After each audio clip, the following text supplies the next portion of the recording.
राधे राधे दोस्तों, मुझे याद है आज जालंधर की स्टोरी हमने करनी है। जालंधर का जन्म कैसे हुआ। जालंधर का जन्म से पहले भी एक कहानी है, वो कहानी हम किसी और दिन करेंगे, बट बेसिक बता देती हूँ।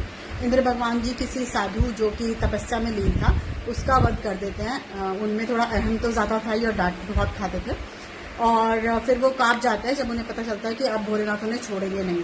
ठीक है, और भोलेनाथ को बहुत बहुत ज़्यादा क्रोध आ चुका था और इंद्र भगवान जी उनसे माफ़ी मांगने के लिए जाते हैं, और वो अपने क्रोध के जो गोले को इंद्र भगवान के ऊपर छोड़ना चाहते थे, बट गुरु जो कि उनके गुरु थे इंद्र भगवान के बृहस्पति जी, भगवान से भोलेनाथ से क्षमा मांगते हैं कि नहीं, आगे से ऐसा कुछ नहीं होगा, आप प्लीज़ इस बार क्षमा कर दीजिए।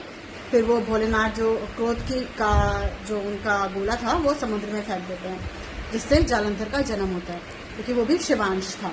उसके बाद क्या होता है, शिवांश जालंधर है बहुत ज़्यादा स्ट्रांग होता है, बहुत ज़्यादा स्ट्रांग। वो तीनों लोगों में अपनी नाम बना चुका होता है, अपना झंडा गाड़ चुका होता है। उसकी जो वाइफ होती है दैट इज वृंदा, पतिव्रता नारी होती है, जिस वजह से उसको कोई नहीं हरा सकता। उसको एक वरदान था कि उसका पति हमेशा अमर रहेगा। फिर क्या होता है, भोलेनाथ वो कैलाश पे हमला करते हैं और भोलेनाथ भी उनको हरा नहीं पाते जालंधर को। तो भोलेनाथ जाते हैं विष्णु भगवान जी के पास कि आप हमें बचाइए और हमें जालंधर को रोकना पड़ेगा, वरना पूरी दुनिया भस्म हो जाएगी। देन क्या होता है, जब वृंदा पूजा कर रही होती है तो विष्णु भगवान जी जालंधर का रूप धारण करके जाते हैं उसके पास, और उसका पतिव्रता व्रत भंग करते हैं, या उसको वो जैसे ही टीका लगाती है, टच कर देती है, वो समझ जाती है ही इज नॉट जालंधर, ये मेरा पति नहीं है, और वो क्रोधित हो जाती है और विष्णु भगवान जी को श्राप दे देती है कि आप पत्थर के बन जाएं। तो उसके बाद से शालिग्राम एक कृष्ण भगवान जी का रूप है जो पत्थर के रूप में पूजा जाता है।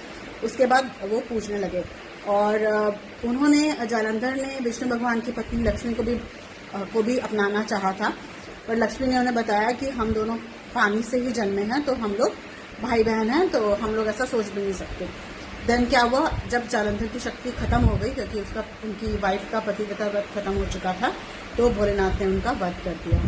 ठीक है, ये पूरी कहानी है जालंधर की, और बहुत सारी कहानियों से जुड़े रहने के लिए देखते रहिए मुझे। Love you all, keep smiling, सुनते रहिए।